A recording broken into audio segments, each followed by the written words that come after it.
Bonjour à toutes et à tous et bienvenue dans Wait a Minute, votre émission entièrement dédiée à l'histoire. Aujourd'hui nous allons commencer un cycle dédié à l'époque hellénistique et nous allons tout d'abord commencer avec Alexandre le Grand et l'empire qu'il laisse à sa mort. Mais avant de vous en parler plus en profondeur, générique.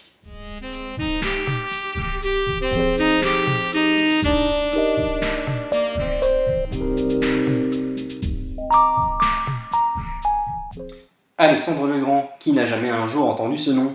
Il a inspiré des hommes au cours de l'histoire, comme Napoléon ou encore Auguste. Mais au fond, qu'est-ce que l'on peut dire de cet homme? Quelle est sa vie et quelle est son œuvre? C'est le fils de Philippe II de Macédoine, qui se fait assassiner lors d'une conjuration de palais. Philippe! Je sais où tu te caches! Viens ici que je te bute, enculé! Ta gueule! Viens ici, sale enculé! Salaud! Vas-y!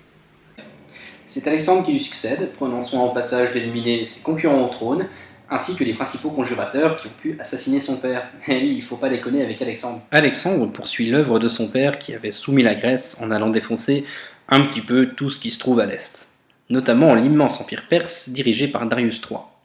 Il forme alors le plus grand empire que l'Occident ait connu, qui va de la Grèce jusqu'à l'Indus. C'est immense. C'est sûr que c'est pas joli rigolo, hein? Sauf que notre bon Alexandre, il meurt en 323 avant Jésus-Christ, et c'est là que les ennuis commencent, on bascule dans ce que l'on appelle l'époque hellénistique. Toutefois, avant de vous en parler plus, il faut faire un petit peu le point sur l'état de la situation à la mort du conquérant. Alexandre, c'est un roi guerrier, toujours en première ligne, persuadé d'être l'élu des dieux et qu'il ne lui arrivera jamais rien. Mais avec lui, il a un petit peu sa bande, son crew, ses potes. On les appelle les diadoques. Et avant d'aller un petit peu plus loin, je vais devoir vous les présenter. Tout d'abord, Antigonos Monophthalmos, ça veut dire Antigone le borgne, j'aime bien son nom grec, je trouve qu'il claque. C'est un guerrier, et c'est d'ailleurs probablement au cours d'une bataille qu'il a perdu son œil. C'est un fin tacticien et un général redoutable qui a su conquérir sous le règne d'Alexandre une grande partie de l'Asie mineure. Ensuite vient Antipater, le régent de la Macédoine quand Alexandre part à l'autre bout du monde pour défoncer des gens. C'est un habile général et politicien, mais déjà vieux lorsqu'Alexandre meurt. Il a su garder sous contrôle la Grèce, qui connaissait le soulèvement de plusieurs cités grecques voulant profiter de l'absence d'Alexandre. Ensuite vient Lysimaque, un des plus grands gardes du corps d'Alexandre, qui prend petit à petit du galon. Pas grand chose à dire sur lui, mais il aura son importance par la suite. Parlons ensuite de Perdiccas, le chiliarque d'Alexandre. C'est un petit peu le numéro 2 politique. Il aurait reçu l'anneau impérial d'Alexandre sur son lit de mort, faisant de lui le successeur théorique de l'immense empire jusqu'à ce qu'un des fils d'Alexandre soit en âge et en capacité de gouverner. Ptolémée, le fils de Lagos. Il s'entend très bien avec Alexandre, qui est peut-être son demi-frère selon Pausanias, on ne sait pas trop, et en est le garde du corps. Et enfin vient Séleucos, un officier de cavalerie sous Alexandre. Il démarre en bas de l'échelle, mais après la mort d'Alexandre, il a un rôle immense dans la géopolitique du monde hellénistique. Bon, ça c'est pour les principaux, il y en a d'autres qui vont venir après, mais ça sert à rien de vous bombarder de noms tout de suite. Revenons-en à l'épisode de la mort d'Alexandre le Grand en 323. Nous sommes à Babylone et la dépouille du conquérant est exposée devant tous ses potes. Perdiccas se présente alors comme l'héritier légitime d'Alexandre, du fait de sa position de chiliarque et de l'absence d'héritier légitime au trône, si ce n'est un enfant d'Alexandre qui est attardé et un autre qui est encore dans le ventre de sa mère, Roxane, qui est désormais veuve. Alexandre est mort, certes, mais ses généraux lui sont encore tous fidèles à lui, ainsi qu'à la famille royale macédonienne. Et en l'absence du conquérant, il faut bien trouver un moyen pour gérer cet empire qui est immense, qui va d'un bout à l'autre du monde connu. Et à l'époque, on ne peut pas vraiment s'envoyer de SMS. Et c'est ainsi que deux systèmes sont proposés pour gérer l'empire.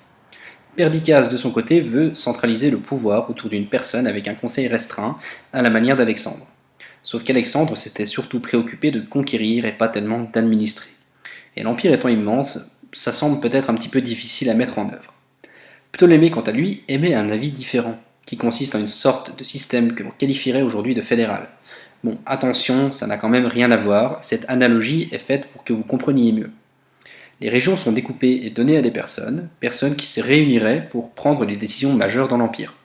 Bon, ça c'est sur le papier, dans les faits c'est complètement autre chose qui se passe. Ce qui se passe en réalité, c'est que Perdiccas devient gouverneur de l'empire d'Alexandre, Antipater reste régent du royaume de Macédoine, Séleucos, quant à lui, est fait général de la cavalerie des compagnons, poste très prestigieux et influent, car il est dans la cavalerie où se trouve la noblesse macédonienne. Lysimaque, quant à lui, reçoit l'administration de la Thrace. Ptolémée arrive à avoir celle de l'Égypte. Antigonos, quant à lui, récupère la Phrygie, la Lycie et la Pamphylie. Bon, il y a d'autres gens qui reçoivent d'autres trucs, mais on va pas en parler pour le moment, car ils nous seront utiles un petit peu plus tard, et à ce moment-là on en parlera. Toujours est-il que ce partage fonctionne bien pendant une année. Sauf qu'en 322, Perdiccas affiche ouvertement sa volonté de récupérer l'Empire à son profit. De son côté, Ptolémée fait un petit peu cavalier seul, en essayant d'aller assiéger et même de prendre la cité grecque de Cyrène en Afrique du Nord.